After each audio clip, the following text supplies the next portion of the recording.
Hello मेरे भाई बहन, क्या हाल चाल है। तो आज के लेसन में हम देखने वाले हैं भारतीय संविधान के प्रस्तावना। और प्रस्तावना से भी अलग अलग एग्जामिनेशन में क्वेश्चंस आते हैं। बिहार दरोगा की बात करते हैं तो यहाँ से क्वेश्चंस निकल रहे हैं और दूसरे एग्जामिनेशन में भी यहाँ से क्वेश्चंस निकल रहे हैं। तो देखिए, जैसा कि आप किताब वगैरह पढ़ते होंगे तो उसमें क्या होता है, भारतीय संविधान का प्रस्तावना दिया रहता है कि हम भारत के लोग से शुरू होता है। तो पहले क्या है कि देख लेते हैं यहाँ से क्वेश्चन क्या क्या आता है। पहले तो क्वेश्चन क्या आता है कि भारतीय संविधान में प्रस्तावना कहाँ से लिया गया है, प्रस्तावना की भाषा कहाँ से लिया गया है, प्रस्तावना किसका विकसित रूप है, प्रस्तावना में संशोधन किया जा सकता है कि नहीं किया जा सकता है, प्रस्तावना संविधान का भाग है कि नहीं है, प्रस्तावना के जो अलग अलग शब्द है उसका अर्थ क्या होता है। इससे प्रभुत्व संपन्न हो गया, समाजवाद हो गया, धर्मनिरपेक्ष हो गया, लोकतांत्रिक हो गया, गणराज्य हो गया, इस सब का मतलब क्या होता है, इन सब से क्वेश्चंस आते हैं। फिर यहाँ पर जैसे कि लोकतंत्र बोले तो लोकतंत्र में प्रत्यक्ष लोकतंत्र, अप्रत्यक्ष लोकतंत्र होता है। तो यहाँ से क्वेश्चंस वगैरह आ रहे हैं। और साथ ही क्या है कि ऐसे भी भारत के नागरिक होने के नाते इसको बढ़िया से समझना क्या है, जरूरी है।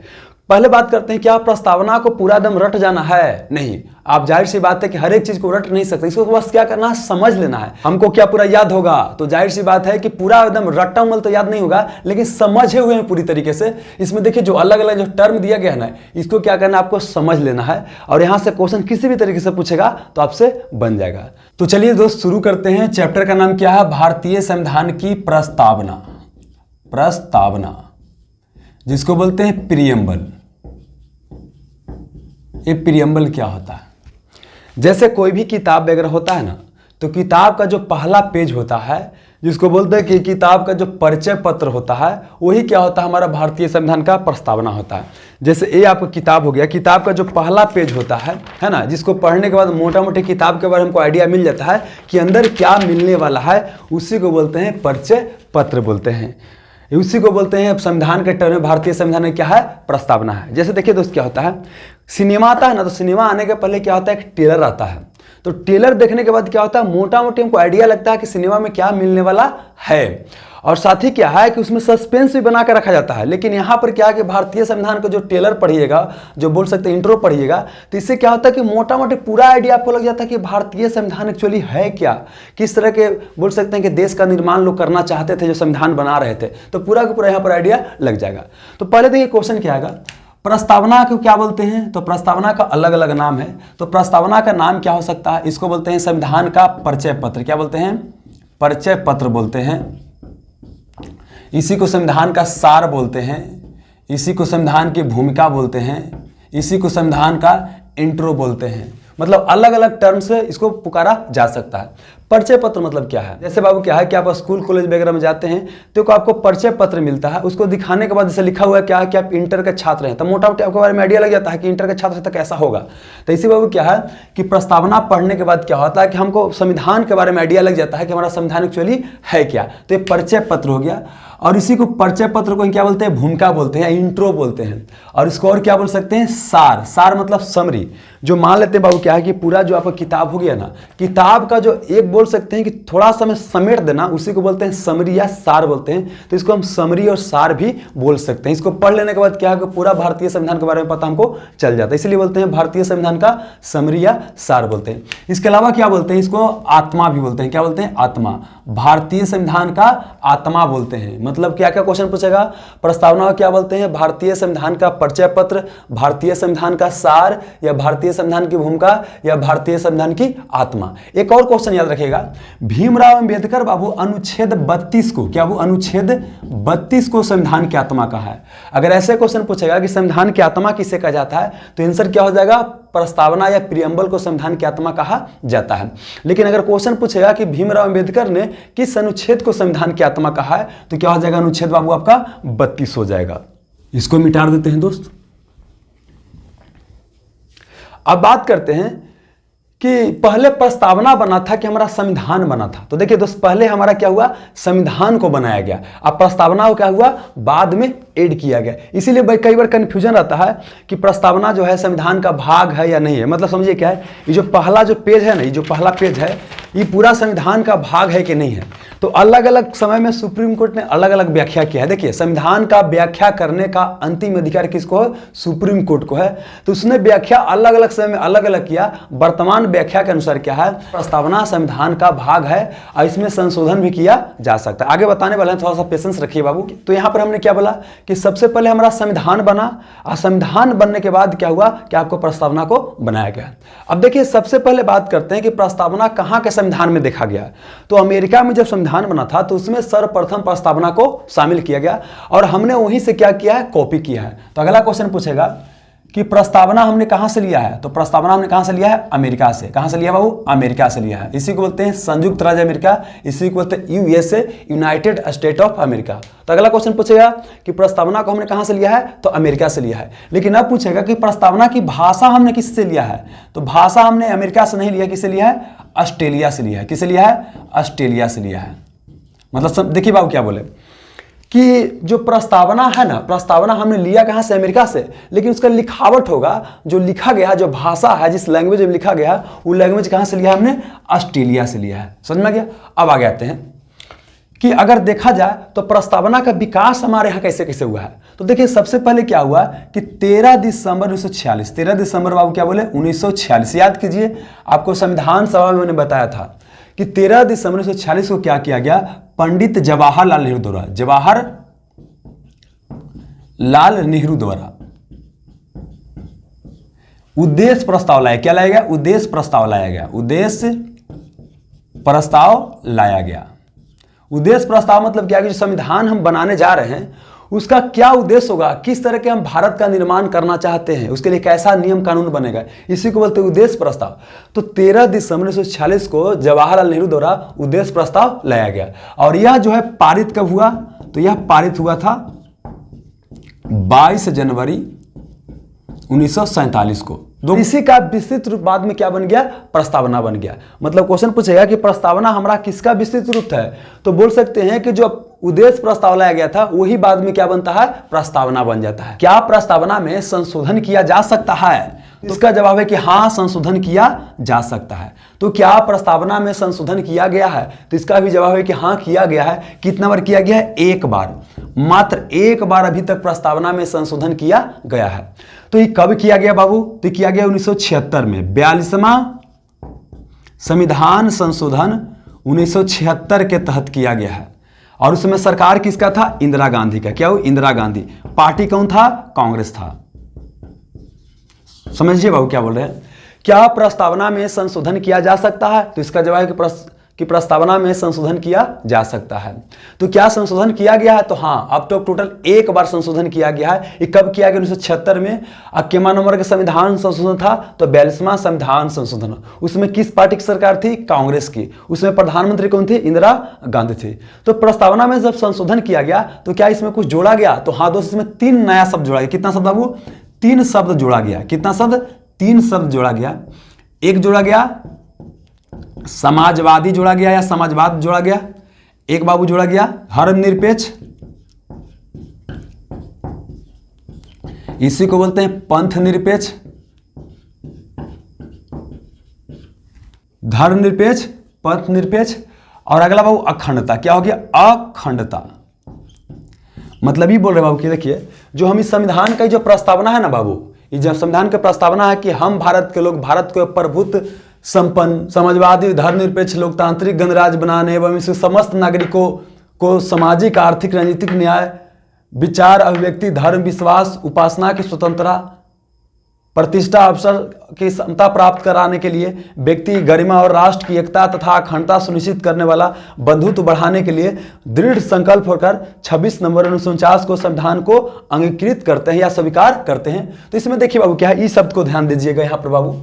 यहाँ पर समाजवादी शब्द और बाबू क्या हो गया? धर्मनिरपेक्ष शब्द हो गया। और यहाँ पर अखंडता शब्द। इस शुरू में बाबू ये तीनों शब्द नहीं था। मतलब जो ये पढ़ के हम सुनाए बाबू ना, इस शुरू में क्या था? ना समाजवादी था, न धर्मनिरपेक्ष था और नहीं क्या था? यहाँ पर अखंडता था। ये तीनों शब्द को बाद में जोड़ा गया है। तो कई बार ऐसे क्वेश्चन पूछता है कि निम्नलिखित में से संविधान के प्रस्तावना में कौन सा शब्द को बाद में जोड़ा गया है? ऐसे क्वेश्चन दे सकते बाबू कि समाजवाद शब्द को प्रस्तावना में कब शामिल किया? 1976 में। कितना संविधान संशोधन के तहत? 42वां संविधान संशोधन शोषण करता।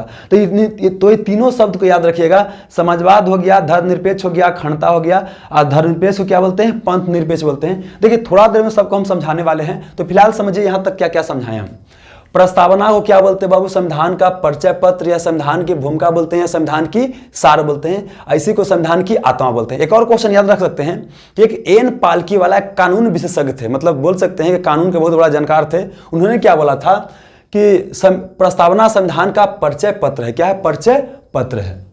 अगला क्या बाबू, प्रस्तावना हमारे यहाँ कहाँ से लिया गया, अमेरिका से लिया गया है। लेकिन भाषा कहाँ से लिया गया प्रस्तावना का, ऑस्ट्रेलिया से। और उद्देश्य प्रस्ताव किसके द्वारा लाया गया था, तो जवाहरलाल नेहरू द्वारा। कब लाया गया था, 13 दिसंबर 1946 को।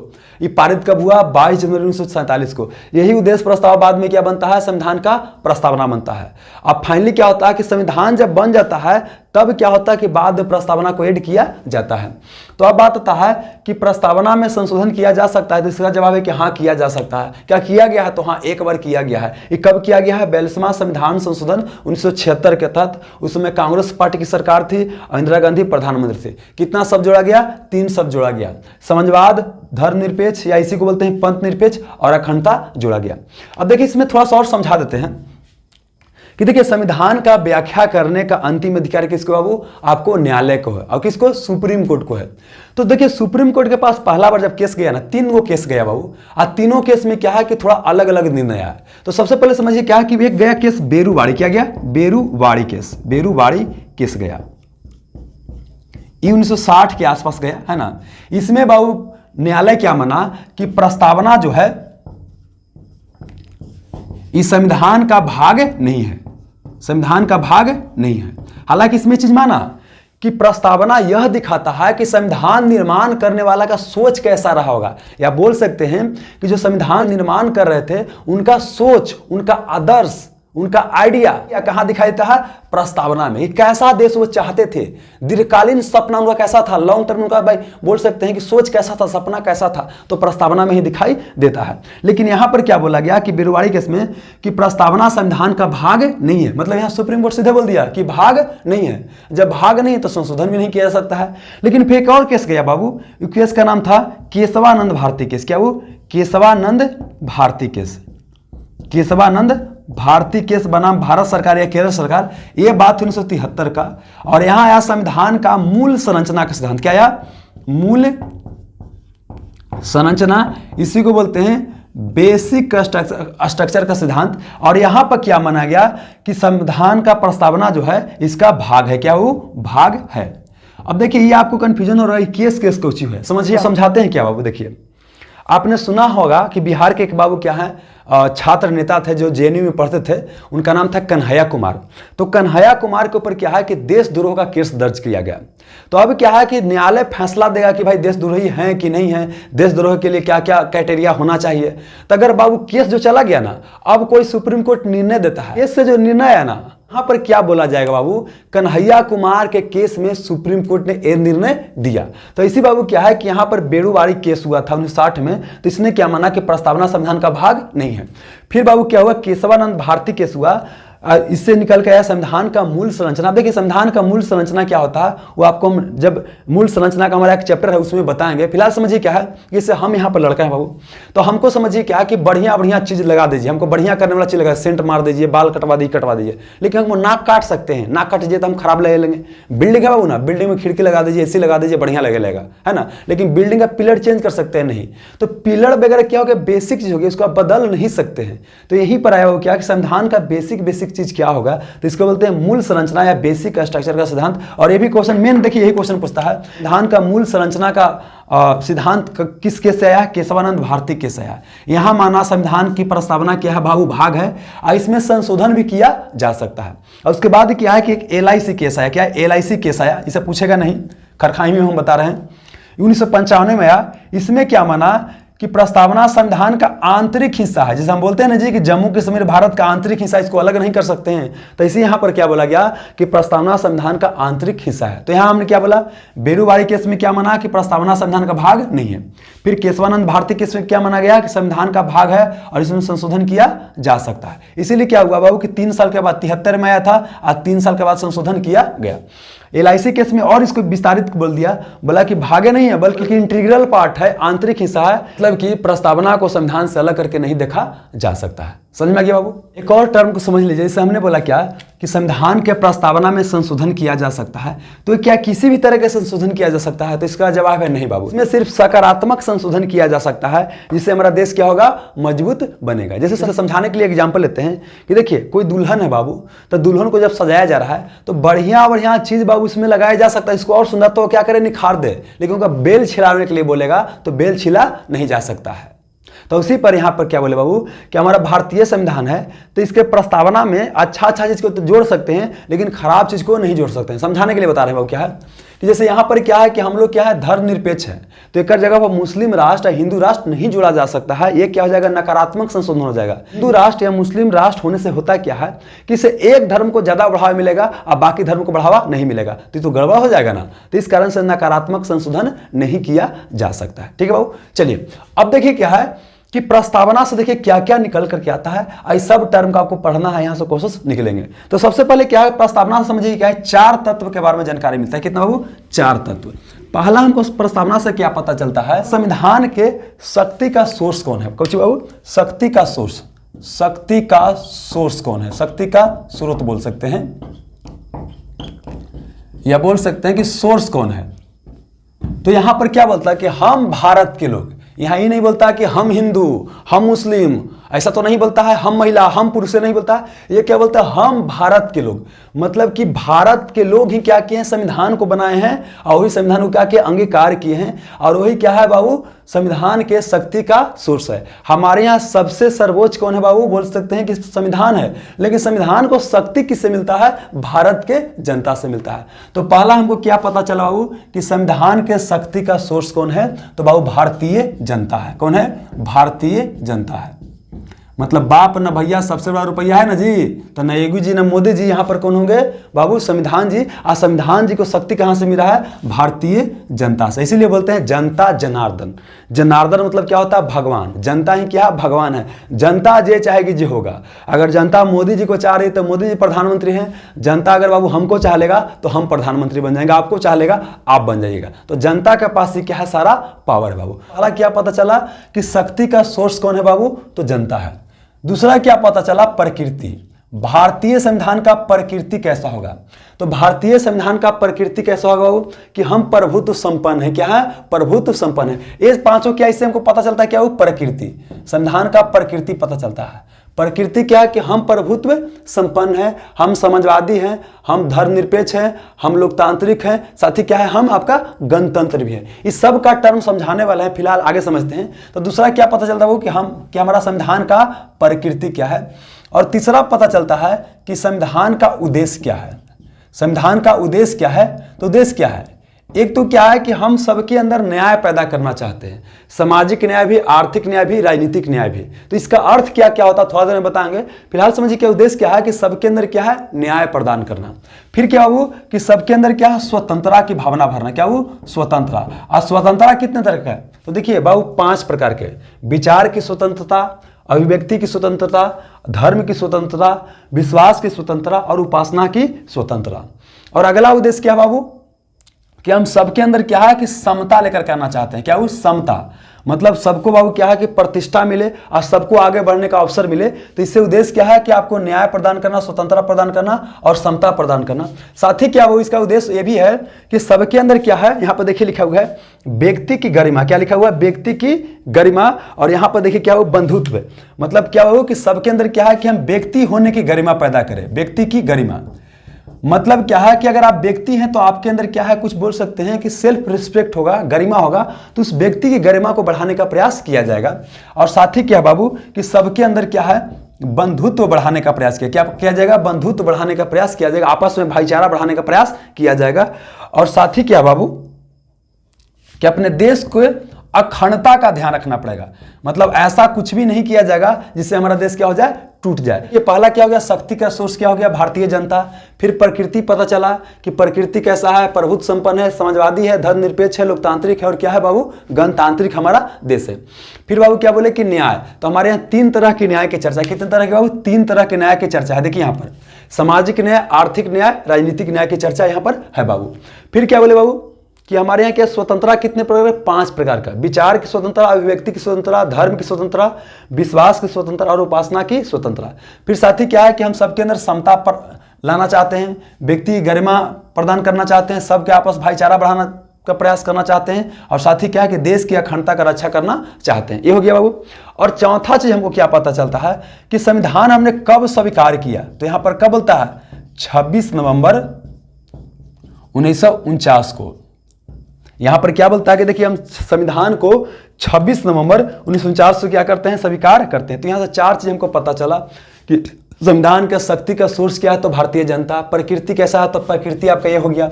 उद्देश्य क्या है बाबू? तो न्याय प्रदान करना, स्वतंत्रता प्रदान करना, समता प्रदान करना, व्यक्ति होने का गरिमा प्रदान करना, सबके बीच बंधुत्व बढ़ाने का प्रयास करना, अखंडता की बात करता है। और लास्ट में पता चलता है संविधान को कब अंगीकार किया। ठीक है, चलिए अब यहां से कुछ क्वेश्चन निकलेगा। चलिए बाबू ऊपर से शुरू करते हैं। सबसे पहले बात करते हैं तो समझ में आ गया कि हमारा शक्ति का सोर्स क्या है? भारतीय जनता। अब आते हैं बाबू प्रकृति के बारे में। हम अपने भारतीय संविधान की प्रकृति की बात करते हैं तो पहला की प्रकृति क्या है कि हम क्या है? प्रभुत्व संपन्न है। तो एक को समझने का प्रयास करते हैं। प्रभुत्व संपन्न, प्रभुत्व संपन्न, प्रभुत्व संपन्न मतलब क्या होता है कि सारा शक्ति क्या है? हमारे अंदर ही है। मतलब हम किसी बाहरी शक्ति के अंदर में रह के काम नहीं कर रहे हैं। जैसे बताते हैं बाबू क्या, ये हमारा देश क्या हो गया? ये हमारा बाबू देश है। ये हमारा क्या है बाबू? आपका देश था, है ना? ये मान लीजिए हमारा देश है।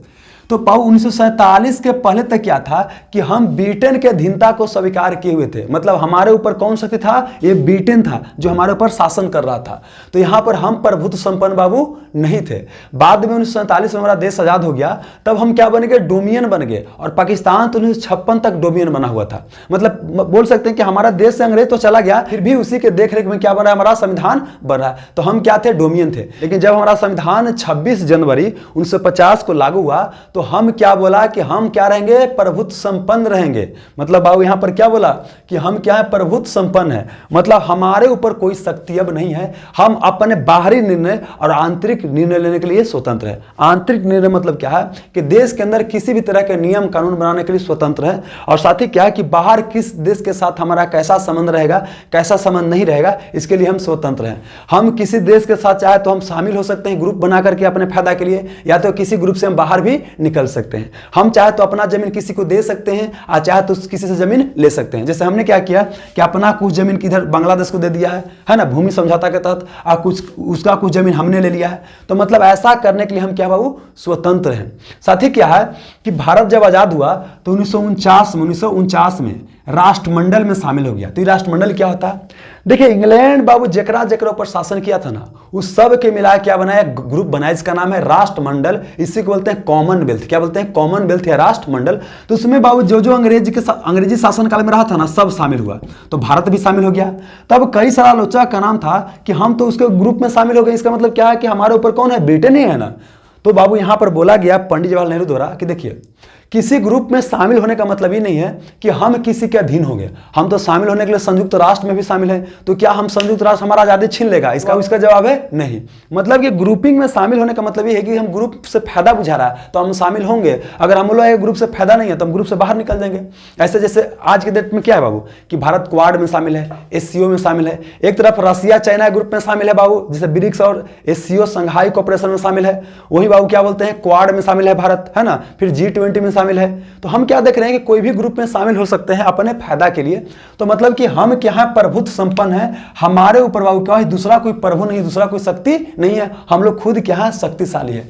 तो प्रभुत्व संपन्न का मतलब समझ में आ गया बाबू क्या होता है। अब आते हैं समाजवाद कि हमने क्या मॉडल को अपनाया? समाजवादी मॉडल को अपनाया। अब देखिए बाबू कोई भी सरकार होता है ना तो समान तौर पर क्या होता है कि 2 तरह के मॉडल पर काम करता है। समझाते हैं बाबू क्या है कि इस साइड में क्या हो गया? रूस। इस साइड में क्या हो गया? रूस। रूस को पहले हम बोलते थे सोवियत संघ। क्या बाबू? सोवियत संघ बोलते थे। और एक तरफ हो गया इधर अमेरिका। क्या हो गया? अमेरिका। अमेरिका हो गया और यूरोप हो गया। क्या हो गया? यूरोप हो गया। तो यहां पर सरकार का जो मॉडल है क्या है? पूंजीवादी मॉडल। क्या है? पूंजीवादी मॉडल। और यहां पर क्या है? समाजवादी मॉडल। क्या है? समाजवादी मॉडल, या बोल सकते हैं साम्यवाद मॉडल। क्या हो? साम्यवाद।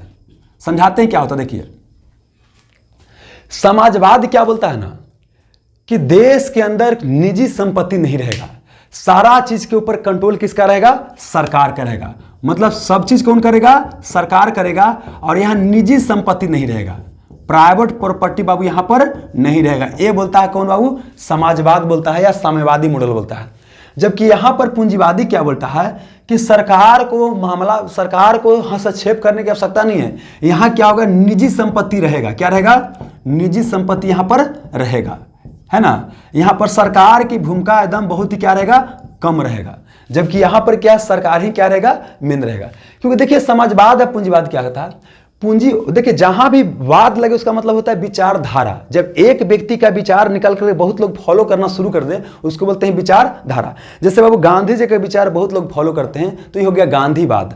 अगर बाबू नेहरू के विचार को बहुत लोग फॉलो करते हैं तो हो गया नेहरूवाद हो गया। अगर हम रवि हैं, हमारा विचार को बहुत लोग फॉलो करते हैं तो हो गया रविवाद हो गया। तो पूंजीवाद ऐसा मॉडल है जिसमें बोलता है कि सरकार को मामला में हस्तक्षेप नहीं करना चाहिए। क्या बनाना है, क्या नहीं बनाना, देश में क्या होगा, क्या नहीं होगा, ये सब क्या करेंगे? निजी लोग फैसला करेंगे, है ना।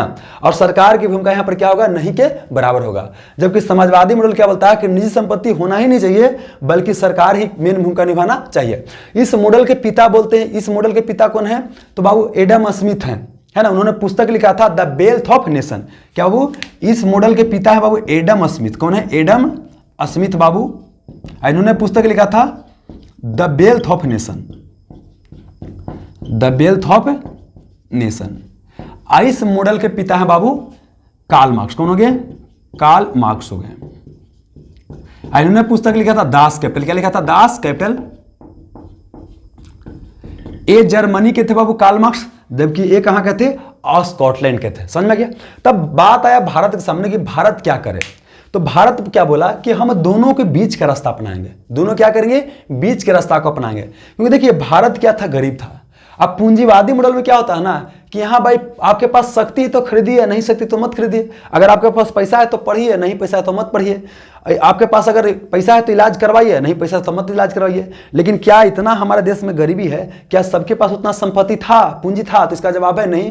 तो यहाँ पर क्या बोला गया कि सरकार को आगे आना जरूरी है। तो हमने क्या किया? हमारा झुकाव कहाँ चला गया? समाजवाद की ओर। क्योंकि उस समय देश में क्या था? गरीबी ज्यादा था। तो नेहरू जी ऐसे भी सोवियत संघ के मॉडल से क्या थे? ज्यादा प्रभावित थे। तो हम बोल सकते कि हम ज्यादा कहाँ झुक गए? समाजवाद की ओर। लेकिन हमने इस चीज का ध्यान रखा कि यहाँ निजी संपत्ति का उन्मूलन ना हो। क्योंकि निजी संपत्ति हटाने का मतलब क्या है कि देश के अंदर दंगा, देश के अंदर क्या हो जाए? गृह युद्ध।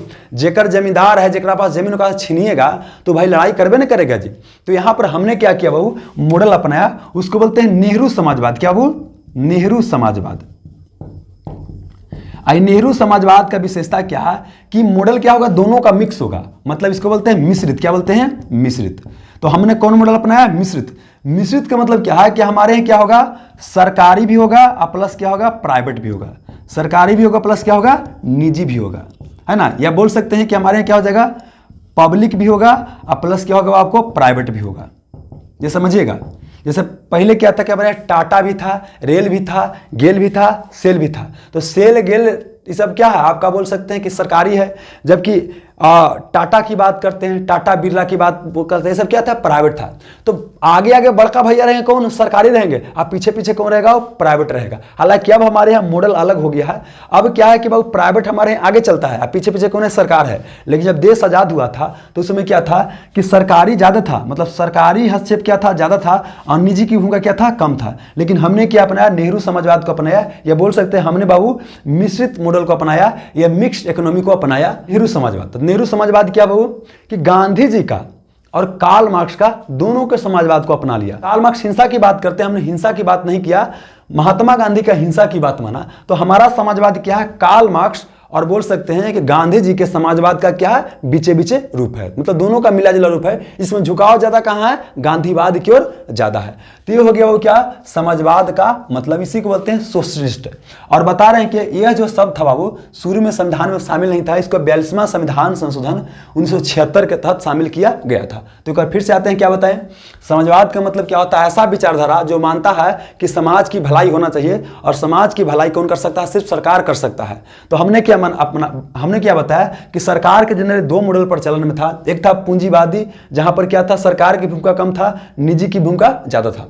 जबकि एक मॉडल था क्या, वो रूस और सोवियत संघ में प्रचलित, जिसको बोलते हैं समाजवाद या साम्यवाद। इसमें सरकार की भूमिका मुख्य था और निजी संपत्ति नामक कोई चीज नहीं था। ये निजी संपत्ति बिल्कुल क्या था, यहाँ पर समाप्त था। लेकिन यहाँ हिंसा का सहारा लिया गया था। हमने क्या अपनाया कि दोनों के मॉडल को अपना लिया। नेहरू समाजवाद जिसको बोलते हैं, या बोल सकते हैं गांधीवाद और कार्ल मार्क्स, मतलब गांधीवाद और मार्क्सवाद का मिला जुला रूप, इसी को बोलते हैं मिश्रित समाजवाद, या इसी को बोलते हैं मिश्रित अर्थव्यवस्था बोलते हैं। मतलब हमारे यहाँ सरकारी और निजी दोनों होगा, या पब्लिक और प्राइवेट दोनों होगा बाबू। अब अगला टर्म समझते हैं कि हम क्या बाबू, धर्मनिरपेक्ष है। इसका मतलब क्या होता है, देखिए धर्मनिरपेक्ष या पंथ निरपेक्ष का मतलब क्या होता है कि धर्म और बाबू उसका सरकार, क्या बोले बाबू, एक तरफ क्या है धर्म है, एक तरफ क्या है सरकार है। तो दोनों क्या होगा, अलग अलग, धर्म अलग रहेगा, सरकार अलग रहेगा। ये जो अलगाव है इसी को बोलते हैं बाबू क्या, धर्मनिरपेक्ष या बोल सकते हैं पंथ निरपेक्ष बोलते हैं।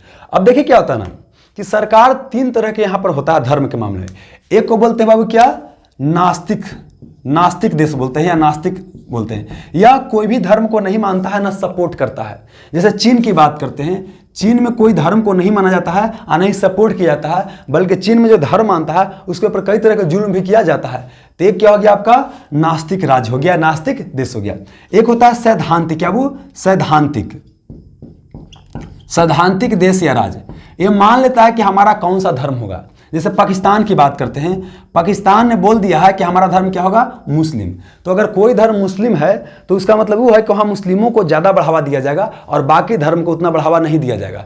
उसी तरह से आप बांग्लादेश की बात करते हैं, तो बांग्लादेश भी क्या मान लिया कि हम मुस्लिम राष्ट्र हैं, तो वहाँ पर मुस्लिमों को क्या होगा, ज़्यादा बोल सकते हैं बढ़ावा देने की बात किया जाएगा। पहले नेपाल भी क्या था, हिंदू राष्ट्र था, तो नेपाल में हिंदुओं को बोल सकते हैं कि पहले ज़्यादा बोल सकते हैं कि आगे बढ़ने का मौका मिलता होगा। हालांकि नेपाल वर्तमान समय में क्या है, एक धर्मनिरपेक्ष राष्ट्र है। समझ में गया, चलिए। और एक क्या होता है धर्मनिरपेक्ष, क्या हो गया धर्मनिरपेक्ष। इसमें क्या होता है बाबू कि सरकार धार्मिक मामला से खुद को अलग करके रखती है, तटस्थ रखती है। क्या रखती है, तटस्थ रखती है। मतलब धार्मिक मामला और सरकार क्या होगा, अलग अलग रहेगी। अब देखिए धर्मनिरपेक्षता में भी दो मॉडल है। एक को बोलते हैं सकारात्मक धर्मनिरपेक्षता, एक बोलते हैं नकारात्मक धर्मनिरपेक्षता। नकारात्मक समझाते हैं। हम यूरोप की बात करते हैं, कहाँ यूरोप की बात करते हैं, इससे हमारा क्या हो गया, वो भारत हो गया। तो इस साइड में क्या है, यूरोप है। तो यूरोप की बात करते हैं, यूरोप में क्या है कि सरकार और धर्म बिल्कुल अलग है। सरकार को धर्म से कोई भी लेना देना नहीं है, बिल्कुल क्या अलग है। इसी को बोलते हैं वो क्या, नकारात्मक धर्मनिरपेक्षता। लेकिन हमारे यहाँ क्या है कि सरकार बाबू कई बार धार्मिक मामला में हस्तक्षेप करता है, लेकिन किसी धर्म को दबाने के लिए नहीं, बल्कि धर्म को बढ़ाने के लिए। तो हमारे यहाँ क्या है कि हमारे यहाँ सरकार का बेसिकली अपना कोई धर्म नहीं है, बल्कि हमारे यहाँ जो भी धर्म प्रचलित है सबको क्या है, समान नजर से देखेगा। तो हमारे यहाँ क्या है, सकारात्मक धर्मनिरपेक्षता। इसका मतलब ये हो गया कि सरकार के नज़र में सारा धर्म क्या है, समान है। चाहे हिंदू रहे, मुस्लिम रहे, सिख रहे, ईसाई रहे, या नास्तिक रहे, आस्तिक रहे, सब क्या है बाबू, समान है और सबको बढ़ाने का समान रूप से प्रयास करेगी, है ना। जरूरत पड़ेगा तो सरकार धार्मिक मामला में हस्तक्षेप करती है। जैसे बाबू क्या है कि हमारे यहाँ ऐसा माना जाता है कि प्रत्येक मुस्लिम को हज की यात्रा करने जाना चाहिए। ये भारत हो गया, यहाँ पर सऊदी अरब हो गया बाबू। तो यहाँ जाने में क्या गाड़ी भाड़ा लगेगा, गरीब आदमी तो अफोर्ड कर नहीं सकता है, तो सरकार उसको क्या देती है, सब्सिडी देती है। तो हम क्या देख रहे हैं कि बाबू हमारे यहाँ धर्म को बढ़ावा दिया जा रहा है। उस तरह से क्या है कि सिखों को यात्रा करना है, वो मान लीजिए पाकिस्तान वहाँ पर जाता है लोग यात्रा करने, है ना, तो वहाँ पर सब्सिडी दिया जाता है। उस तरह से क्या है कि हिंदू लोग अमरनाथ की यात्रा करने जाते हैं तो वहाँ पर सब्सिडी वगैरह दिया जाता है। तो हमारे यहाँ क्या बाबू कि सरकार धार्मिक मामला में बाबू हस्तक्षेप करती है, लेकिन क्या बढ़ाने के लिए सरकार की नजर में क्या है, सारा धर्म समान है और सबको समान रूप से बढ़ाने का प्रयास करती है। तो हमारे यहाँ ये है धर्मनिरपेक्षता का मतलब। तो क्वेश्चन पूछेगा कि भारत धर्मनिरपेक्ष देश है, इसका मतलब क्या कि सरकार धार्मिक मामला से बिल्कुल अलग किए हुए है, तो इसका जवाब होगा नहीं। हमारे यहाँ सारा धर्म क्या है, समान है सरकार की नजर में, आज सभी धर्मों को बढ़ाने का सरकार समान रूप से प्रयास करेगी। तो एक बार फिर से आते हैं, धर्मनिरपेक्षता का मतलब क्या बोले बाबू कि धर्म और सरकार क्या होगा, अलग होगा। फिर हमने क्या बोला, कुछ देश क्या होता है, नास्तिक होता है, जैसे बाबू कोई धर्म को नहीं मानता है। सैद्धांतिक देश जो मान लेता है कि हमारा धर्म कौन होगा। एक होता है धर्मनिरपेक्ष जो क्या करता है कि धार्मिक मामला से अलग रखता है। अब नकारात्मक धर्मनिरपेक्ष और सकारात्मक धर्मनिरपेक्ष।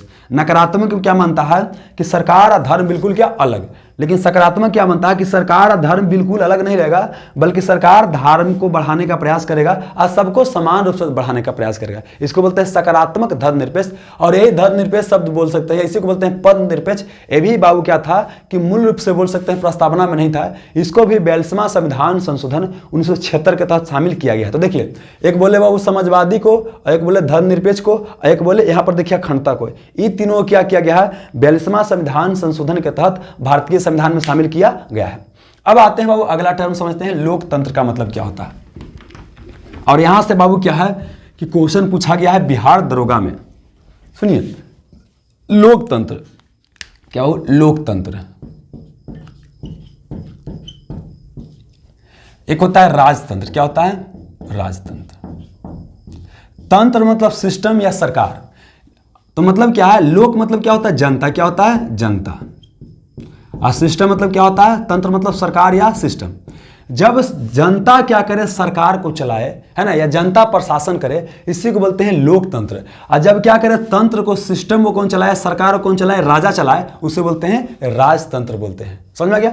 मतलब कि ऐसा सिस्टम जहां पर क्या हो, लोक का शासन हो, जनता का शासन हो, जनता ही सरकार को क्या करता है, चूज करता है, या सरकार बदलता है या सरकार बनाता है, उसी को बोलते हैं लोकतंत्र। इसीलिए क्या है, अमेरिका के एक राष्ट्रपति थे जिनका नाम था अब्राहम लिंकन। उन्होंने क्या बोला था, लोकतंत्र जनता का, जनता द्वारा जनता के लिए शासन है। ये क्वेश्चन कई बार पूछा गया है, किसने कहा था कि लोकतंत्र जनता का, जनता द्वारा जनता के लिए शासन है, तो अब्राहम लिंकन ने बाबू कहा था। समझ में गया। चलिए अब देखिए क्या है कि लोकतंत्र में जनता का सरकार होता है। अब देखिए, लोकतंत्र दो प्रकार का होता है। एक को बोलेंगे बाबू क्या, प्रत्यक्ष लोकतंत्र, एक को बोलते हैं अप्रत्यक्ष लोकतंत्र। प्रत्यक्ष लोकतंत्र को बोलते हैं डायरेक्ट डेमोक्रेसी, और इसको बोलते हैं इनडायरेक्ट डेमोक्रेसी। बाबू देखिए, प्रत्यक्ष लोकतंत्र है ना बाबू क्या, कि जहां जनता क्या करे, डायरेक्ट हर एक चीज में शामिल हो, जनता नीति निर्माण में शामिल हो, जनता मतलब देश में कोई भी निर्णय हो बाबू ना, तो वहां क्या हो, जनता शामिल हो, उसको बोलते हैं प्रत्यक्ष लोकतंत्र। जबकि अप्रत्यक्ष में क्या होता है कि जनता शामिल नहीं होता है, बल्कि जनता जिसको चूज करके भेज देता है वो शामिल होता है। समझाते हैं वो क्या है कि जैसे ये हमारा दोस्त क्या है, भारत है। क्या आपका भारत है दोस्त, ये मान लेते क्या आपका भारत है। अब देखिए क्या है कि यहां बाबू जम्मू कश्मीर से अनुच्छेद 370 हटा दिया गया, मतलब जम्मू कश्मीर से विशेष राज्य का दर्जा समाप्त हो गया। तो क्या भारत में हम आप गए थे बाबू हटाने इस चीज को? नहीं। कौन हटाया था? हम जिसको बाबू सांसद को चूज करके भेज दिए हैं वो हमारे बिहाफ पर निर्णय लेता है।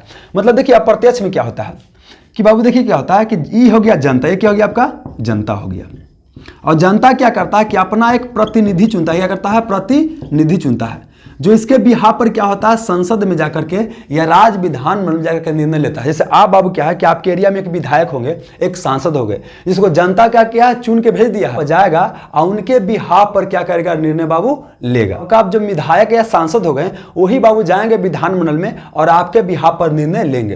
तो इसको बोलते हैं क्या कि हम अपना प्रतिनिधि को चुने हुए हैं ना, तो इसको हम प्रतिनिधि लोकतंत्र ही बोलते हैं। मतलब इसको हम क्या बोले, अप्रत्यक्ष लोकतंत्र या प्रतिनिधि लोकतंत्र। अप्रत्यक्ष क्यों? क्योंकि आप हर एक निर्णय में खुद शामिल नहीं हो रहे हो, आपका प्रतिनिधि शामिल हो रहा है ना, आप शामिल नहीं हो रहा है। तो बाबू क्या है कि जनता डायरेक्ट भाग नहीं ले रहा है, तो हम बोलते हैं कि जनता डायरेक्ट भाग नहीं ले रहा है, बल्कि लग रहा है कि जनता ले रहा है, मतलब लगता हुआ दिखाई दे रहा है। तो इसको बोलते हैं अप्रत्यक्ष लोकतंत्र। अप्रत्यक्ष लोकतंत्र का विशेषता क्या होता है कि यहाँ पर प्रतिनिधि को हम लोग जानते हैं, तो मतलब हम अपने देश में क्या देखते हैं, भारत में क्या है अप्रत्यक्ष लोकतंत्र है, भारत में प्रत्यक्ष लोकतंत्र नहीं है। समझ में? अब देखिए प्रत्यक्ष लोकतंत्र में क्या है कि जनता हर एक छोटा बड़ा डिसीजन में क्या करता है भाग लेती है। अगर जम्मू कश्मीर से अनुच्छेद 370 हटाया गया बाबू, तो यहाँ पर क्या है कि जनता अगर वोटिंग देता है कि हटना चाहिए कि नहीं हटना चाहिए, है ना, तो उसको बोलते हैं बाबू क्या कि यह प्रत्यक्ष लोकतंत्र हो जाता है। तो देखिए पहले समझिए कि हमारा भारत का आकार बहुत बड़ा है ना। अगर ऐसा बाबू क्या हो निर्णय होने लगे तो रोज क्या होगा, घमासाने मचेगा। इसे देखिए ना, संसद में क्या होता है कि इतने ही भी 500 के आसपास है, फिर भी देखिए क्या होता है कि रोज कुर्सी उठा उठी हो जाता है। तो समझिए कि अगर पूरा देश में अगर इस तरह से निर्णय लिया जाएगा तो रोज मारे काट होगा, रोज लड़ाई होगा। तो मतलब कि बाबू क्या है प्रत्यक्ष लोकतंत्र क्या है, ये बाबू सबसे पहला बात तो क्या है, छोटा छोटा देश में सफल हो सकता है। और प्लस क्या है कि जनता वहां पढ़ा लिखा लोग हो, पढ़ा लिखा, ताकि वो समझ सके क्या अच्छा है क्या खराब है। हमारे यहाँ अगर प्रत्यक्ष लोकतंत्र रहेगा बाबू तो क्या होगा, जरा पास पैसा रहेगा वो हमेशा जीतेगा। देखते हैं ना बाबू क्या होता है कि हमारे यहाँ 1 किलो मुर्गा है ना, आधारों पर क्या होता है, वोट मिल जाता है। तो बाबू जाहिर सी बात है कि प्रत्यक्ष लोकतंत्र में पढ़ा लिखा आदमी नहीं रहेगा तो बाबू समझ सकते हैं कि देश कैसा स्थिति में पहुंच सकता है। तो ये छोटा छोटा देश में सफल हो सकता है। और देखिए कहीं पर भी प्रत्यक्ष लोकतंत्र समान तौर पर उतना उपयोग में आता नहीं है।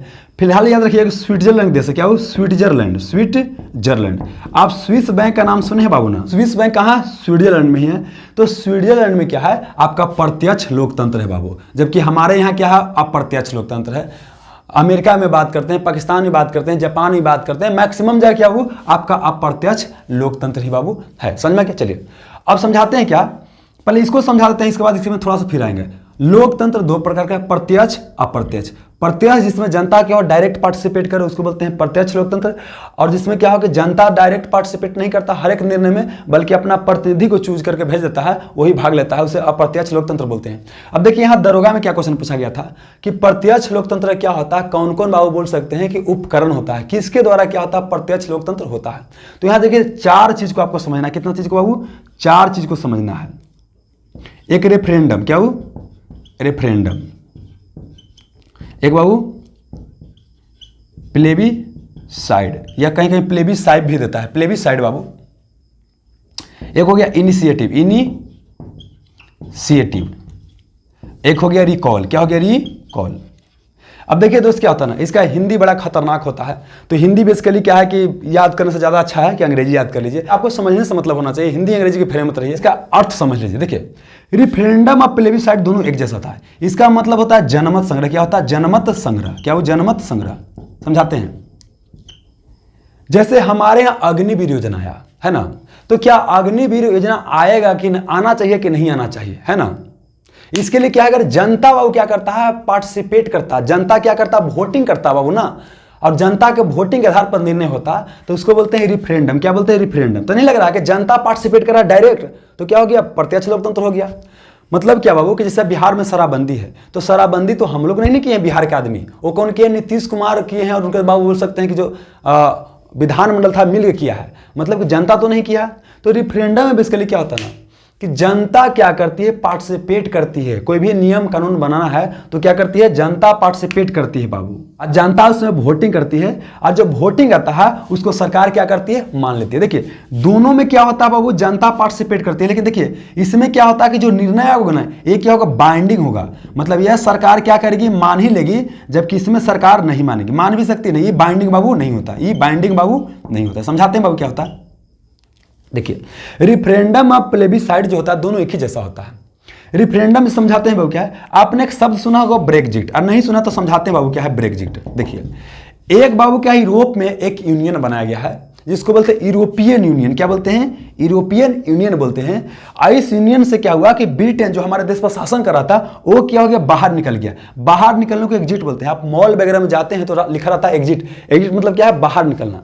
तो वहां बेसिकली क्या है बाबू, जनता से पूछा गया कि हमको इसमें रहना चाहिए कि नहीं रहना चाहिए। तो वहां बाबू ब्रिटेन में रिफरेंडम करवाया गया, और रिफरेंडम में क्या हुआ, जनता बोला कि हमको अलग निकल जाना चाहिए, तो ब्रिटेन इससे क्या हो गया, अलग निकल गया। इसको बोलते हैं ब्रेक्जिट। तो ब्रेक्जिट में क्या किया गया, रिफरेंडम। और जो रिफरेंडम जो आया बाबू, मैक्सिमम जनता बोला, मान लीजिए 100 को वोटिंग पड़ा, और 100 में से क्या बाबू कि 60 को बोल दिया कि निकलना चाहिए, 40 को बोला कि नहीं निकलना चाहिए, तो ज्यादा किसका हो गया, निकलने वाला का ना, तो उसमें निकलना पड़ेगा। सरकार इसको क्या करेगी, मान लेगी, बाइंडिंग हो गया।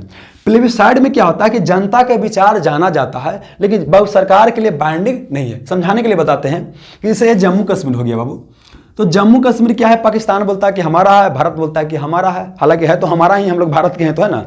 लेकिन अब क्या हुआ कि जम्मू कश्मीर के लोग बोलता है कि हमारे यहाँ प्लेबीसाइड करवाया यूनाइटेड नेशन के देखरेख में कि हम लोग क्या चाहते हैं। तो मान लेते हैं कि वहाँ प्लेबीसाइड होता है, और वहाँ पर निर्णय क्या लिया जाता है कि हम लोग क्या मिलेंगे, पाकिस्तान में मिलेंगे। तो क्या भारत सरकार मान लेगी, नहीं, भारत सरकार मान भी सकती है, भारत सरकार नहीं मान सकती है।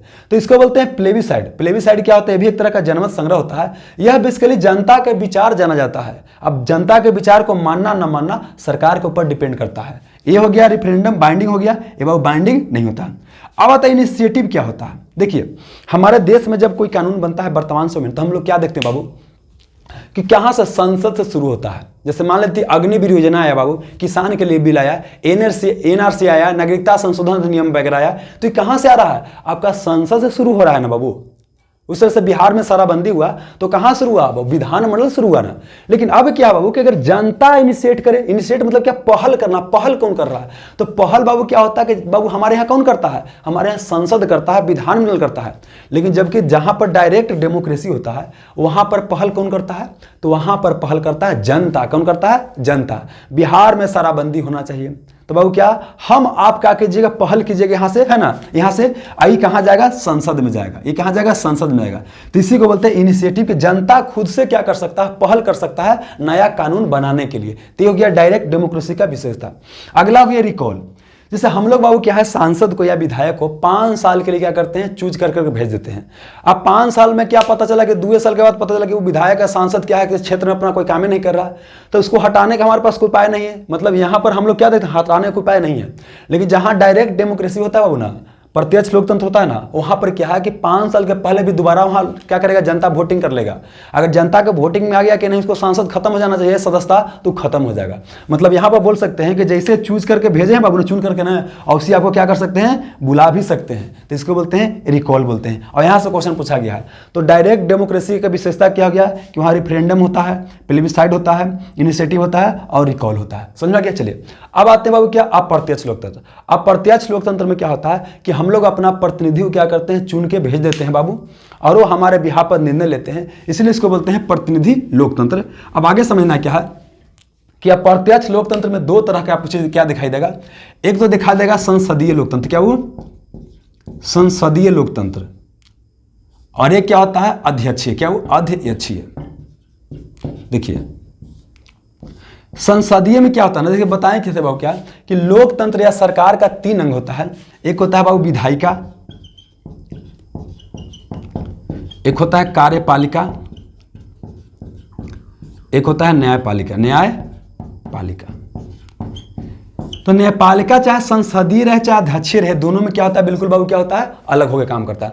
अब रह गया कार्यपालिका विधायिका में। तो जहां संसदीय लोकतंत्र होता है वहां विधायिका कार्यपालिका क्या होता है? आपस में सहयोग करता है। और कार्यपालिका जो भी होता है वो क्या होता है? विधायिका के प्रति उत्तरदायी होता है। समझ में गया ना।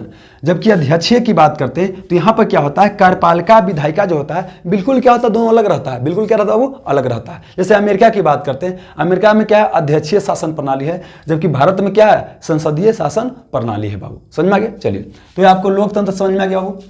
अब आते हैं क्या?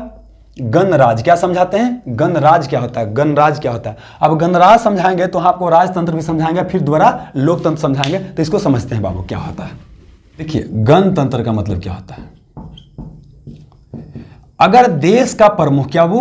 देश का या राज्य का प्रमुख चुना हुआ व्यक्ति हो। क्या हो? चुना हुआ व्यक्ति हो, चुना हुआ हो, तो उसे बोलते हैं गणतंत्र। भारत क्या हुआ बाबू कि 26 जनवरी 1950 को जब बाबू क्या हुआ कि संविधान लागू हुआ तो बोला गया कि हम क्या बने? गणतंत्र बनेंगे, गणराज्य बनेंगे। इसका मतलब क्या है कि हमारा देश का जो हेड होगा, तो हमारे देश का हेड कौन होता है? राष्ट्रपति। तो राष्ट्रपति क्या होगा? चुनाव होगा। हर 5 साल के बाद क्या होता है? चुनाव होता है। तो ऐसी को तो इसको क्या बोलते हैं? गणतंत्र। मतलब हम क्या बन गए? गणतंत्र बन गए। तो पहले तो क्या बोले कि हमारे यहाँ लोकतंत्र भी है। क्या वो? लोकतंत्र भी है। क्या है? लोकतंत्र। तो मतलब हम क्या बन गए? लोकतंत्र प्लस गणतंत्र। इसलिए भारत को बोलते हैं लोकतांत्रिक गणराज्य। क्या बोलते हैं? लोकतांत्रिक गणराज्य। मतलब हमारे यहाँ लोकतंत्र है, मतलब जनता क्या करेगा? वो वोट में वोट देगा, जनता पार्टिसिपेट करेगा। लेकिन साथ ही क्या हो कि देश का जो हेड होता है वो चुना हुआ व्यक्ति होता है। ये अलग बात है कि जनता उसको डायरेक्ट नहीं चुनती है। वो होता है क्या हो कि आप जिस विधायक बाबू सांसद को चूज करके भेजते हो वही क्या करते हैं? राष्ट्रपति का चुनाव करते हैं। लेकिन तो चुना हुआ व्यक्ति है ना, खानदानी तो नहीं चल रहा है। ऐसा तो नहीं ना कि अभी बाबू क्या है कि द्रौपदी मुर्मू है तो उनका बाद उनका खानदानी कोई बनेगा, ऐसा तो नहीं है। चुना हुआ व्यक्ति है। तो इसको बोलते हैं गणतंत्र। क्या बोलते हैं? गणतंत्र बोलते हैं। और जबकि बाबू यहां पर बाबू क्या होता है? राजतंत्र की बात करते हैं। तो यहां क्या होता है कि देश का जो प्रमुख होता है बाबू ना, वो खानदानी होता है। क्या होता है? खानदानी चलता है। क्या वो? खानदानी चलता है। तो इसको बोलते हैं राजतंत्र। जैसे हम ब्रिटेन की बात करते हैं तो ब्रिटेन में देखिए लोकतंत्र भी है। क्या वो? लोकतंत्र भी है। अब प्लस वहां पर राजतंत्र है। मतलब समझिए लोकतंत्र मतलब क्या है कि वहां बेसिकली जनता जो है बाबू ना, वो क्या करती है कि वहाँ शासन प्रशासन पार्टिसिपेट करती है, वहाँ भी क्या होता है, विधायक सांसद का चुनाव होता है, वहाँ पर ही प्रधानमंत्री बनता है। तो असली पावर प्रधानमंत्री के पास ही होता है। और बाबू क्या होता है, झूठो मूठो का पावर किसके पास होता है बाबू, राजा के पास होता है। जैसे समझाते हैं कि आपके घर में असली पावर किसके पास होता है, तो आपके पापा के पास होता है, लेकिन बाबू नाम मात्र के पावर किसके पास होता है, आपका दादा के पास होता है। तो देखिए यहाँ पर हमारे देश में राष्ट्रपति की बात करते हैं बाबू, और यहाँ पर राजा की बात करते हैं, दोनों का सेम स्थिति है। मतलब भारत के राष्ट्रपति, अब ब्रिटेन के बाबू कहोगे राजा या रानी या महारानी जो भी होगा, दोनों का पावर सेम है। मतलब देखिए अमेरिका के राष्ट्रपति बहुत पावरफुल है, जबकि हमारे यहाँ कौन होता है, प्रधानमंत्री पावरफुल होता है ना, राष्ट्रपति पावरफुल नहीं होता है। तो अगर तुलना करने के लिए आ जाएगा, एक क्वेश्चन पूछा भी गया है कि भारत के राष्ट्रपति का तुलना किससे करना ज्यादा बेहतर होगा, तो भारत के राष्ट्रपति किसके समकक्ष होता है, ब्रिटेन के बाबू महारानी या ब्रिटेन के राजा या ब्रिटेन के रानी क्या होता है, समकक्ष होता है। तो समझाते क्या है, ब्रिटेन में लोकतंत्र भी है, मतलब वहां भी प्रधानमंत्री वगैरह चुना जाता है, जबकि वहां पर बाबू क्या होता है, देश का जो प्रमुख होता है वो होता है खानदानी चलता है। देखिए देश का दो प्रमुख है, एक बाबू क्या है, एक है बाबू संविधान द्वारा, तो संविधान द्वारा हमारे यहाँ राष्ट्रपति है, जबकि बाबू बोल सकते हैं कि वास्तविक प्रमुख कौन है, असली कर्ता धर्ता कौन है, तो असली कर्ता धर्ता कौन है, वो प्रधानमंत्री है। और ब्रिटेन में सेम चीज है कि वास्तविक कौन शक्ति किसके पास है, प्रधानमंत्री के पास, लेकिन नाम मात्र के बाबू किसके पास, वहां राजा के पास, हमारे यहाँ राष्ट्रपति के पास, है ना। तो मतलब हमारा देश हो गया लोकतंत्र प्लस गणतंत्र, जबकि ब्रिटेन क्या हो गया, लोकतंत्र प्लस क्या हो गया, राजतंत्र हो गया। मतलब हम लोग लोकतांत्रिक गणतांत्रिक राज्य हो गए, जबकि ब्रिटेन क्या हो गया, लोकतांत्रिक राजतांत्रिक राज्य हो गया। समझ में आ गया वो, चलिए तो ये हो गया। तो इससे इतना याद रखिए वो क्या है कि हम लोग गणतंत्र है। तो क्वेश्चन पूछे भारत गणतंत्र है, इसका अर्थ क्या होता है, तो भारत गणतंत्र इसका अर्थ ही होता है कि भारत का जो हेड होगा, है ना, वो क्या होगा, चुना हुआ व्यक्ति होगा। जैसे हमारे यहाँ हेड क्या होता है, राष्ट्रपति चुना हुआ व्यक्ति होता है। अगला क्वेश्चन पूछेगा कि भारत के राष्ट्रपति की तुलना किससे करना ज्यादा बेहतर होगा, तो ब्रिटेन के बाबू किससे, ब्रिटेन की महारानी से या ब्रिटेन के रानी से, न कि बाबू अमेरिका के राष्ट्रपति। अमेरिका का राष्ट्रपति क्या होता है, बहुत पावरफुल होता है, उससे तुलना नहीं किया जा सकता है। आगे आते हैं, अब क्या बोले बाबू, ये तो समझ में आ गया कि भारत के संविधान का प्रकृति क्या है। अब आते हैं बाबू क्या कि भारतीय बाबू संविधान के प्रस्तावना में बहुत न्याय की बात किया गया है। तो पूछे कितने तरह के न्याय की बात किया गया है, 3 तरह के न्याय। न्याय मतलब जस्टिस, मतलब सबको जस्टिस मिलना चाहिए, न्याय मिलना चाहिए। तो क्या क्या वो, सामाजिक आर्थिक राजनीतिक। यहाँ ध्यान रखना है कि यहाँ धार्मिक न्याय की बात नहीं किया गया, धार्मिक स्वतंत्रता की बात किया गया। न्याय मतलब क्या है ना कि सामाजिक न्याय, आर्थिक न्याय, राजनीतिक न्याय समझाएंगे तो समझ में आएगा। देखिए समाज में सबको न्याय मिलना चाहिए, हम चाहे कोई भी जाति कोई भी धर्म के हों, है ना, सबको समान ट्रीटमेंट मिलना चाहिए। अगर हम बाबू क्या है कि कोई दलित परिवार से पैदा हुए हैं तो हमारे साथ कोई छुआछूत नहीं करेगा। ये नहीं बोले करे हर जन्मा तू कहाँ चली थे, समाज में होता है ना जी।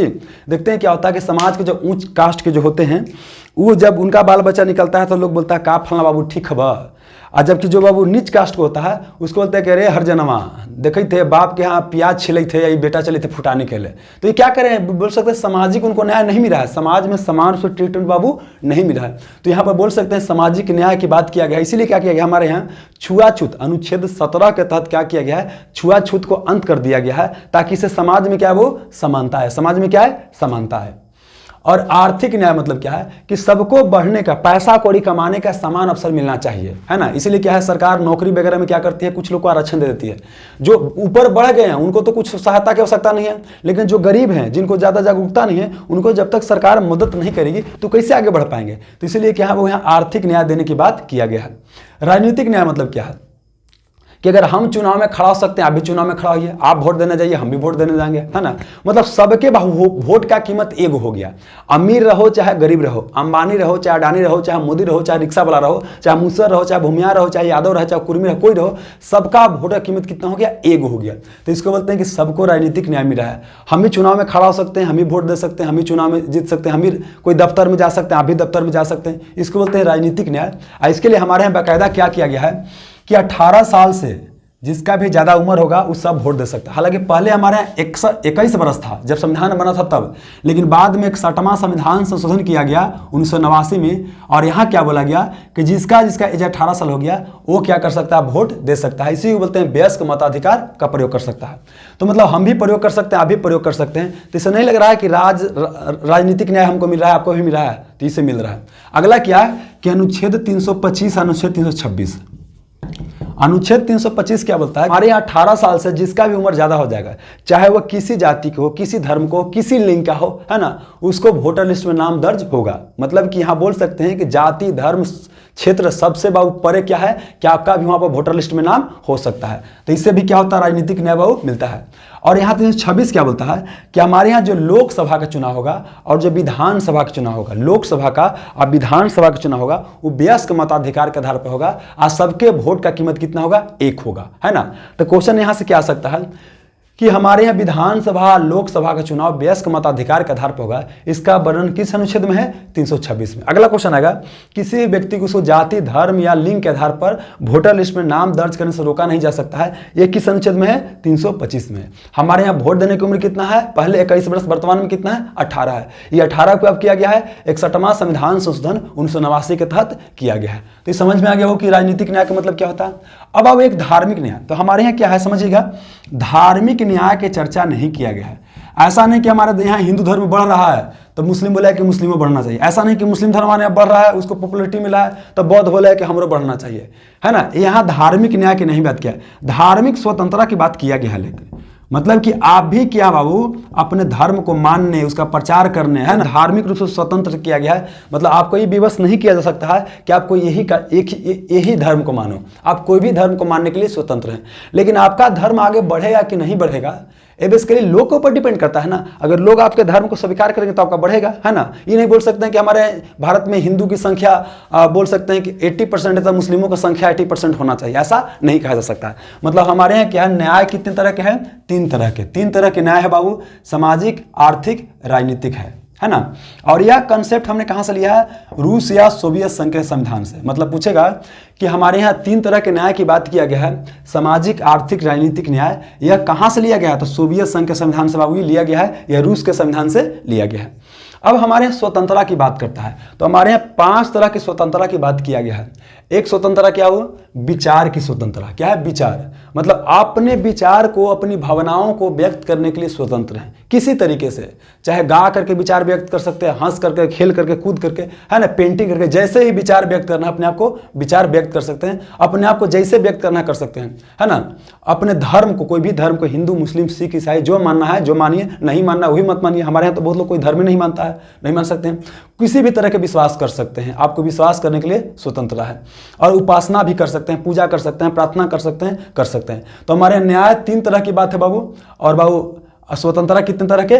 5 प्रकार का स्वतंत्रता है, विचार, अभिव्यक्ति, धर्म, विश्वास और उपासना। मतलब यहाँ आप ये समझना है कि हमारे यहाँ धार्मिक स्वतंत्रता की बात तो किया गया है, लेकिन बाबू क्या है, धार्मिक न्याय की बात नहीं किया गया। आगे हमारे यहाँ क्या है, प्रतिष्ठा और अवसर की समता की बात किया गया। मतलब क्या है कि सबको क्या है, समान रूप से बाबू ट्रीटमेंट मिलेगा, है ना। मतलब कि देखिए हमको भी रिस्पेक्ट मिलेगा, आपको भी मिलेगा, और साथ ही क्या, आगे बढ़ने का भी अवसर मिलना चाहिए। समझाते हैं क्या? एक बाबू क्या ना कि स्टेडियम है, स्टेडियम में मैच हो रहा है, स्टेडियम क्या हो रहा है, मैच हो रहा है, और स्टेडियम का बाबू क्या है समझिए इस तरह से है ना। एक बच्चा इतना लंबा है तो पूरा देख सकता है, लेकिन एक इतना छोटा है। अब दोनों को हम रोक नहीं रहे हैं, बोले कि जाके तू देख सकता है, यहू देख सकता है, लेकिन बोले ये क्या कभी देख पाएगा बाबू? नहीं। तो इसके नीचे हम क्या लगा देंगे? टेबल लगा देंगे। क्या वो टेबल लगा देंगे, आई टेबल पर चढ़ के देखेगा, दोनों सेम जगह पर देखेगा, है ना। तो मतलब देख रहे हैं, इसको भी अवसर दे रहे हैं। तो अवसर सरकार देती है अलग अलग तरीका से। आरक्षण का मकसद तो यही ना बाबू कि आप बढ़िया स्कूल से पढ़ लें तो इतना नंबर लेकर चल आइएगा, वो गरीब स्कूल से पढ़ ले या गेल गुजरल स्कूल से पढ़ ले, मिडिल स्कूल से पढ़ ले, सरकारी स्कूल से पढ़ ले, तो वहाँ पर क्या है, बोल सकते हैं कि गरीब घर के हैं तो उसको सरकार क्या बोलते हैं कि आप इतना भी नंबर लेकर आइएगा ना तो इतना हम क्या करेंगे, दे देंगे। तो यही तो बोल रहे हैं कि यहाँ पर क्या है, अवसर की समानता है। मतलब आपको भी अवसर आगे बढ़ने का प्रदान किया जाएगा। वो समझ में आ गया? चलिए, तो हमारे यहाँ समता कितने तरह के, प्रतिष्ठा और अवसर की समता है। अब क्या है कि हमारे यहाँ के व्यक्ति की गरिमा की बात किया गया है। मतलब अगर व्यक्ति है तो व्यक्ति का गरिमा होता है ना। अच्छा से रहिए, रिस्पेक्टफुल जीवन जीना है। महिला है तो महिला का रिस्पेक्ट कीजिए, बच्चा है तो बच्चा का रिस्पेक्ट कीजिए। ये नहीं कि बच्चा है तो का गाली देते रहिए, कोई गरीब है तो उसको गाली देते रहिए। तो इसकी बात नहीं किया गया। हमारे बोलता है कि व्यक्ति की गरिमा को ध्यान रखना है, खास करके क्या है, महिलाओं की गरिमा, है ना। मतलब हमारा संविधान ही क्या बोलता है कि आपको ऐसा कोई भी काम नहीं करना है जिससे क्या हो कि महिलाओं के गरिमा को नुकसान पहुंचे, है ना। मतलब कि अब महिला का कोई कपड़ा फाड़ दिए, है ना, महिला का जीन्स फाड़ दे रहे हैं, महिला के भाई क्या बोलते हैं, एगो सुने थे ना, महाभारत हो गया, द्रौपदी का चिरहरण हुआ था, तब क्या करें कि लड़की जा रही उसको छेड़ दिए। तो ये सब काम नहीं कर सकते। हालांकि वो अलग बात है कि हमारे क्या होता है, महिला खुद से ही क्या करती है कि अपने से फालतू का कपड़ा पहने घूमते रहती है। अभी क्या हो कि दिल्ली मेट्रो रेल में क्या था, एक लड़की क्या था, बिकनी पहने घूम रही थी कि तुम कौन होते हो हमारा कपड़ा पर कमेंट करने वाला, हमारा मन है हम कुछ भी करें, है ना। तो आपका मन सिर्फ क्या होता है कि प्राइवेट जगह पर है, अपना रूम में लंगटे रहिए ना जी, है ना, लंगटे रहिए, बिना कपड़ा का रहिए, कोई दिक्कत नहीं। लेकिन पब्लिक प्लेस पर लंगटे नहीं रह सकते हैं, क्योंकि पब्लिक प्लेस हमारा भी ना है। अगर आपको अधिकार मिला हुआ है कुछ भी करने का, तो हमको भी तो अधिकार कुछ मिला हुआ है। हम जाके से खुद क्या मिलेगा, तब तो दिक्कत हो जाएगा, समझ में ना। तो मतलब क्या बाबू बोल रहे हैं कि हमारे क्या है, पब्लिक पैलेस पर आप सब चीज नहीं कर सकते हैं, घरे कुछ कीजिए, घरे लंगटे रहिए ना जी, कौन मना कर रहा है। अगला क्या है कि राष्ट्र की एकता, क्या हो, राष्ट्र की एकता और अखंडता का ध्यान रखना। अब देखिए राष्ट्र की एकता अखंडता कैसे प्रदान होगा, देखिए पहले बात करते हैं बाबू क्या है, पहले समझिए बंधुत्व। अगर हमारा बंधुत्व मतलब क्या होता ना, भाईचारा, मिलजुल कर रहना।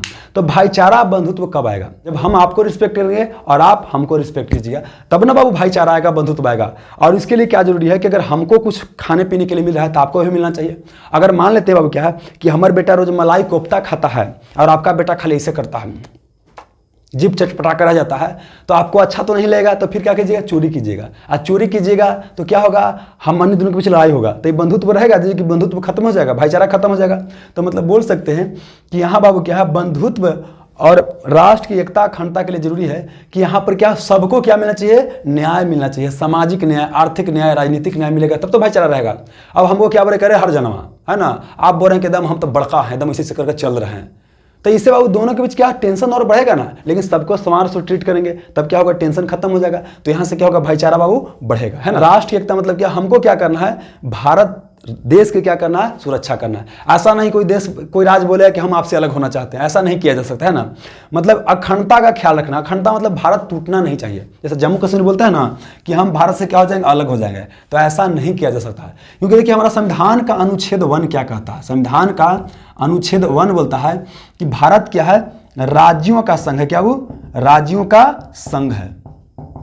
India is A union of state, इसको समझाते हैं, India is A union of state and state can not be separated from union. मतलब इसका मतलब ये हो गया कि देखिए भारत क्या एक संघ है, इसमें सब कोई राज्य क्या मिला है कि हम आपके साथ क्या करेंगे, रहेंगे, लेकिन कोई अलग नहीं हो सकता है। आप जब इसके पास चले आए तो अलग होने का अधिकार नहीं है। कोई समस्या तो समस्या बताइए, लेकिन अलग होने का अधिकार नहीं है।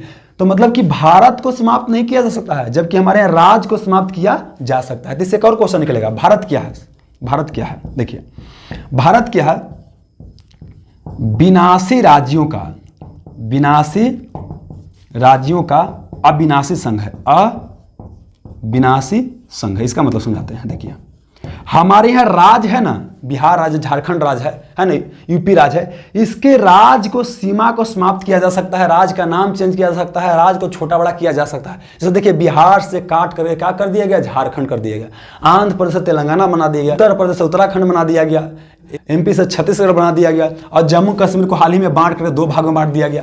तो हम क्या देख रहे हैं कि हमारे यहाँ राज्य को तो विनाश किया जा सकता है, लेकिन हमारे यहाँ भारत संघ, भारत जो देश है, इसका विनाश नहीं किया जा सकता है। मतलब कि भारत क्या है, विनाशी राज्य, विनाशी राज्यों का अविनाशी संघ है।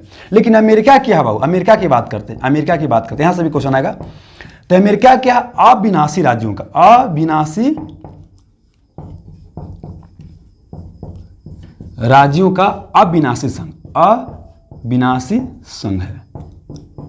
इसका मतलब क्या हो गया, देखिए हमारे यहाँ राज्य का विनाश किया जा सकता है, लेकिन अमेरिका में राज्य का विनाश नहीं किया जा सकता। समझाते हैं वो क्या है कि ई क्या है, वो आपका अमेरिका है, अमेरिका में मान ली कि ई राज्य है, ए भी राज्य है, ए भी राज्य है। तो अमेरिका में सिस्टम क्या है कि आप राज्य को भी बाउंड्री को चेंज नहीं कर सकते हैं, ना राज्य का नाम को चेंज कर सकते हैं, और ना संघ को आप चेंज कर सकते हैं। लेकिन हमारे यहाँ क्या है कि राज्य है, इतना बड़ा से इतना बड़ा किया जा सकता है ना, मतलब राज्य को बाउंड्री को चेंज किया जा सकता है, राज्य का नाम चेंज किया जा सकता है, लेकिन भारत को चेंज नहीं किया जा सकता है। तो भारत हो गया विनाशी राज्यों का अविनाशी संघ, जबकि अमेरिका क्या हो गया कि दोनों अविनाशी है। मतलब कि आपका बाबू राज्य भी अविनाशी है और संघ भी क्या है, अविनाशी है। समझ में आ गया बाबू। चलिए, तो यही बोलता है कि भारत की एकता और अखंडता क्या करना है, आपको रक्षा करना है। समझ में आ गया। चलिए अब अगला इसमें क्या बोलता है कि हम क्या करते हैं, संविधान को स्वीकार करते हैं 26 नवंबर 1949 को। तो हमने सबसे पहले संविधान को स्वीकार कब किया, 26 नवंबर 1949 को। इसीलिए 26 नवंबर को क्या मनाते हैं, हम संविधान दिवस मनाते हैं। इतना सारा क्वेश्चन निकल रहा था, एक क्वेश्चन और निकलेगा कि हमने क्या है, स्वतंत्रता, समानता और बंधुत्व, क्या वो स्वतंत्रता, समानता और बंधुत्व कहां से लिया है? स्वतंत्रता, समानता और क्या हो गया? बंधुत्व। ये तीनों चीज लिया है फ्रांस की क्रांति से। कहां से लिया है? फ्रांस की क्रांति से लिया है। अब फ्रांस की क्रांति 1789 में हुआ था। और हमने यहां पर बोला वो सामाजिक, आर्थिक और राजनीतिक न्याय की बात बोला, तो ये हमने सोवियत संघ या रूस की क्रांति से जो 1917 में हुआ था उससे प्रेरित होकर के लिए हैं। जबकि स्वतंत्रता, समानता और बंधुत्व की बात करते हैं तो हमने लिया है फ्रांसीसी क्रांति से। तो क्वेश्चन क्या आएगा? भारतीय संविधान की प्रस्तावना में सामाजिक, आर्थिक और राजनीतिक न्याय की चर्चा किया गया है। ये कहां से लिया गया है? सोवियत संघ या रूस से लिया गया है या रशियन क्रांति से लिया गया है। जब क्वेश्चन पूछेगा कि भारतीय संविधान की प्रस्तावना में स्वतंत्रता, समानता और बंधुत्व का विचार दिया गया है, ये कहां से लिया गया है? फ्रांसीसी क्रांति से लिया गया है बाबू। तो देखिए एक बार हमने क्या क्या देखा हो, एक बार जल्दी से हम रिकैप करवाते हैं क्या क्या आपको बताएं। हमने बताया कि जो प्रस्तावना होता है बाबू, प्रस्तावना को अंग्रेजी में प्रियम्बल बोलते हैं, संविधान का परिचय पत्र, भूमिका बोलते हैं, इंट्रोडक्शन बोलते हैं, या संविधान का परिचय पत्र बोलते हैं, या इसी को संविधान की सार बोलते हैं, संविधान की आत्मा बोलते हैं। और एक और क्वेश्चन पूछता है किसने कहा था कि प्रस्तावना संविधान का परिचय पत्र है? तो एन पालकीवाला ने कहा था। फिर बाबू क्या है कि अनुच्छेद 32 को संविधान की आत्मा किसने कहा था? तो भीमराव अंबेडकर ने कहा था। कि क्या प्रस्तावना संविधान का भाग है बाबू? तो संविधान का भाग है वर्तमान समय के अनुसार। क्या इसमें संशोधन किया जा सकता है? तो किया जा सकता है। कितने बार किया गया? एक बार किया गया है। कब किया गया? 1976 में। केमा संविधान संशोधन? 42वां संविधान संशोधन बाबू। किसकी सरकार थी? इंदिरा गांधी की। कौन पार्टी का? आपको भारतीय राष्ट्रीय कांग्रेस की। क्या क्या शब्द जोड़ा गया? 3 शब्द जोड़ा गया। एक बाबू समाजवाद जोड़ा गया, एक पंथ निरपेक्ष या धर्म निरपेक्ष जोड़ा गया, और एक जोड़ा गया अखंडता जोड़ा गया। क्या बोला कि भारतीय संविधान के प्रस्तावना से क्या क्या पता चलता है? तो पहले पता चलता है वो शक्ति का सोर्स जो कि क्या है? भारतीय जनता। फिर इसका प्रकृति पता चलता है कि हम प्रभुत्व संपन्न है, मतलब हमारे ऊपर कोई शक्ति नहीं है। हम क्या है? समाजवाद है, मतलब सरकार क्या करेगा? समाज के भलाई के लिए काम करेगी। तो शुरू में हम क्या थे बाबू कि सरकारी चीजों को ज्यादा बढ़ावा दे रहे थे। हालांकि 1991 के बाद क्या हुआ कि हम प्राइवेट चीजों को ज्यादा बढ़ावा देना शुरू कर दिए हैं। और फिर क्या बोले कि धर्म निरपेक्ष, मतलब हमारे नज़र में क्या है? भारत की नज़र में सारा धर्म क्या है? समान है, सभी को बाबू समान से बढ़ाने का प्रयास करते हैं। इसको बोलते हैं सकारात्मक धर्म निरपेक्ष। जबकि यूरोप की बात करते हैं, अमेरिका की बात करते हैं, वहाँ पर क्या है? नकारात्मक धर्म निरपेक्षता है। फिर हमने क्या बोला कि हमने लोकतांत्रिक सिस्टम को अपनाया है, मतलब क्या होगा कि हमारे लोग शासन में पार्टिसिपेट करेंगे। फिर क्या बोले कि लोकतंत्र 2 प्रकार का होता है, प्रत्यक्ष, अप्रत्यक्ष।